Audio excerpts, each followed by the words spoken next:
Welcome to spiritual Sparklight.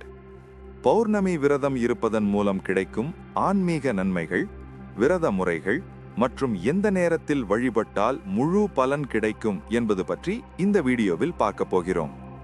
இந்த video ரொம்ப இன்ட்ரெஸ்டிங்கா இருக்க போகுது. ஸ்கிப் பண்ணாம ஃபுல் வீடியோ பாருங்க. வாங்க வீடியோக்குள்ள போலாம். பௌர்ணமி என்றாலே அது முழு நிலவு என்றே அர்த்தம். 30 நாட்களுக்கு ஒரு முறை நிலவு முழு நிலவாகும். அது பௌர்ணமி என்றும், அறநிலவாகும் போது அது அமாவாசை என்றும் கூறுவார்கள். நம் பௌர்ணமியை பக்திக்கு சிறந்த நாளாகவும், அமாவாசையை நம் முன்னோர்களுக்கு அர்ப்பணிக்கும் நாளாகவும் கருதுவோம். முழு நிலவான பௌர்ணமி என்பது சந்திரன் என்று கூறப்படுகிறது. இந்த சந்திரனும் பூமியும் ஒரே நேர்கோட்டில், அதுதான் பௌர்ணமி அன்று கூறப்படுகிறது. இந்த நாளில் பக்தியுடன் ஆன்மீக வழிபாட்டில் ஈடுபடுவதால் சந்திரனால் ஏற்படும் தோஷங்கள், பிரச்சனைகள் அனைத்தும் நீங்கும். அதேபோல் பௌர்ணமியன்று செய்யப்படும் வழிபாடுகள், பிரார்த்தனைகள் ஆகியன உடனடியாக பலன் தரக்கூடியவை என சொல்லப்படுகின்றன. 2026ஆம் ஆண்டில் வரக்கூடிய பௌர்ணமி விரதம் இருந்தால் அந்த சிவபெருமானின் அருள் தருகிறார். மிகவும் சக்தி வாய்ந்த வழிபாட்டு செய்து விரதம் இருந்தால் பௌர்ணமி வழிபாடும் பௌர்ணமி விரதமும் சிவபெருமானுக்கு மட்டுமின்றி அம்மன், குலதெய்வம் உள்ளிட்ட அனைத்து தெய்வங்களையும் வழிபட்டு அவர்களின் அருளை பெறுவதற்கான நாளாகும். சாதாரண நாட்களை விட பௌர்ணமி தினத்தில் தெய்வ தரிசனம் செய்வதும் பூஜைகள் செய்வதும் பல மடங்கு அதிக பலனை தரும். பௌர்ணமியில் பகல் முழுவதும் விரதம் இருந்து மாலையில் வழிபாடு செய்து சந்திரனை தரிசித்த பிறகு விரதத்தை நிறைவு செய்ய வேண்டும். இதனால் தெய்வீக அருள் கிடைப்பதுடன் நினைத்த காரியங்கள் நிறைவேறும். சந்திரனின் அருளும் கிடைக்கும். பௌர்ணமி நாளில் திருவண்ணாமலை போன்ற ஆன்மீக சிறப்புமிக்க மலை கோவில்களில் கிரிவலம் வந்து வழிபடுவதால் பாவங்கள், முன்னோர்களில் இருந்து பெற்ற சாபம் அனைத்தும் நீங்கும். பௌர்ணமி நாளில் திருவண்ணாமலை கிரிவலம் செல்வது மற்ற நாட்களில் செல்லும் கிரிவலத்தை விட பௌர்ணமியன்று கிரிவலம் சென்றால் 1000 மடங்கு அதிக பலன் கிடைக்கும். நோயற்ற வாழ்க்கை, குறையாத செல்வமும் கிடைக்கும். அண்ணாமலையாராக அமர்ந்திருக்கும் சிவபெருமானின் அருள் கிடைக்கும் என்று கூறப்படுகிறது. தமிழ் வருடத்தில் 12 மாதங்கள் உள்ளன. ஒவ்வொரு மாதமும் ஒவ்வொரு சிறப்புகளை உடையது. இந்த சிறப்புகள் கொண்ட மாதத்தில் பௌர்ணமி விரதம் இருந்தால் மேலும் சிறப்புகளை பெற்று அந்த சிவனின் அருள் நமக்கு கிடைப்பதற்கு எப்படி விரதம் இருக்க வேண்டும் ஒவ்வொரு மாதமாக பார்க்கலாம். சித்திரை.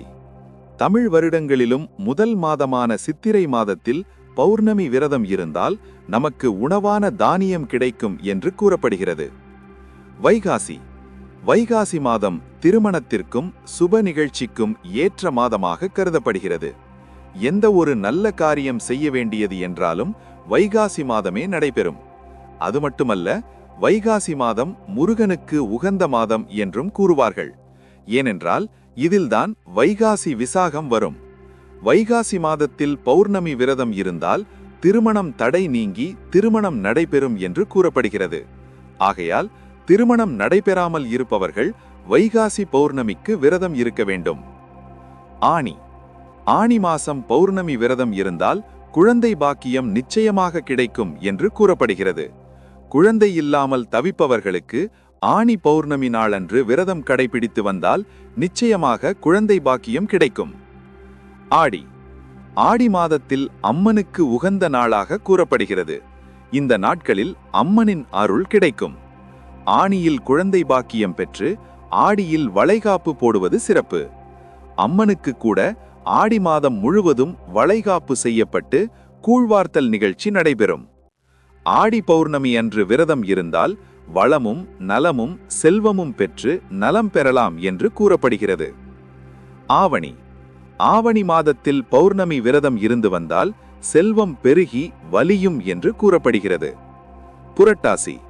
புரட்டாசி என்றாலே அது திருமாலுக்கு உகந்த மாதம் என்று நமக்கு தெரியும். புரட்டாசி முழுவதும் அசைவம் சாப்பிடாமல் இருந்து வருவார்கள். அது மிகவும் சிறப்பு. அறிவியலின் முறைப்படி கூட புரட்டாசி மாதம் அதிகம் வெப்பம் நிகழ்வு கூடிய மாதமாக கருதப்படுகிறது. அதனால் அசைவம் சாப்பிடாமல் இருந்தால் நமது உடலுக்கு நலம் என்றும் அறிஞர்கள் கூறுவார்கள். புரட்டாசி மாதம் பௌர்ணமி விரதம் இருந்து வந்தால் நம்மிடம் லக்ஷ்மி கடாட்சம் நிகழும். அது மட்டுமல்லாமல் வீட்டிலும் லக்ஷ்மி தங்கும் என்றும் கூறப்படுகிறது. ஐப்பசி. ஐப்பசி மாதம் மங்களகரமான மாதமாக கருதப்படுகிறது. இந்த மாதத்தில் பௌர்ணமி விரதம் இருந்து வந்தால் தானியம் பெருகி பசி மற்றும் நோய்களில் இருந்து விடுபடுவார்கள் என்று கூறப்படுகிறது. கார்த்திகை. கார்த்திகை என்றாலே அது முருகனையே குறிக்கும். கார்த்திகை 1ஆம் தேதியன்று முருகனுக்கு மாலை போடுதல், அது மட்டுமல்லாமல் சபரிமலை ஐயப்பனுக்கு மாலை போடுதலும் மங்களகரமான மாதமாக இது கருதப்படுகிறது. இந்த மாதத்தில் கார்த்திகை தீபம் வரும். இது திருவண்ணாமலை தீபத்தூரில் ஏற்றப்படும். இது மிகவும் சிறப்பு வாய்ந்த மாதமாக தமிழ் வருடத்தில் கூறப்படும். இந்த மாதத்தில் பௌர்ணமி விரதம் இருந்து வந்தால் புகழும் பேரும் நிலைத்து நிற்கும் என்று கூறப்படுகிறது. மார்கழி மாதம். மார்கழி மாதத்தில் பௌர்ணமி விரதம் இருந்து வந்தால் நமது ஆரோக்கியத்தில் ஏதேனும் நோயில் இருந்தால் அதில் விரைவில் குணமடைந்து ஆரோக்கியத்தில் சிறப்படையும். தை மாதம். தை மாதம் என்பது விவசாயத்துக்குரிய மாதம் என்று கருதப்படும். தை முதல் நாளன்று தைப்பொங்கல் என்று நமக்கு அனைவருக்கும் தெரிந்தது.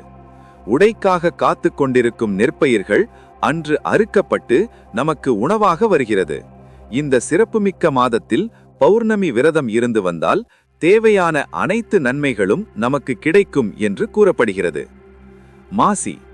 மாசி மாசத்தில் பௌர்ணமி விரதம் இருந்தால் நமது அனைத்து துன்பங்களும் விலகி நன்மைகள் கிடைக்கும் என்று கூறப்படுகிறது. பங்குனி.